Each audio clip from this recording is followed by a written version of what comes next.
কবি তাকে নিয়ে ভারতী পত্রিকায় লিখেন, সেই জানালার ধারটি মনে পড়ে, সেই বাগানের গাছগুলো মনে পড়ে, সেই অশ্রুজলে সিক্ত আমার প্রাণের ভাবগুলি মনে পড়ে।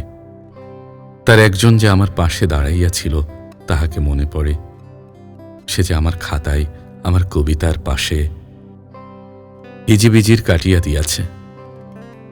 সেইটা দেখিয়া আমার চোখে জল আসে। সেই তো যথার্থ কবিতা লিখিয়াছিল, তাহার সে অর্থপূর্ণ হিবিজিবি ছাপা হইল না আর আমার রচিত গোটা কতক অর্থহীন হিজিবিজির ছাপা হইয়া গেল। এই লেখাটি প্রকাশের পরেই ঠাকুর বাড়িতে আগুন জ্বলে উঠেছিল, আর সে কারণেই তার বিয়ের তোড়জোড় শুরু হয়ে গেল। এর কিছুকাল পরেই কবি বিবাহ সূত্রে আবদ্ধ হলেন।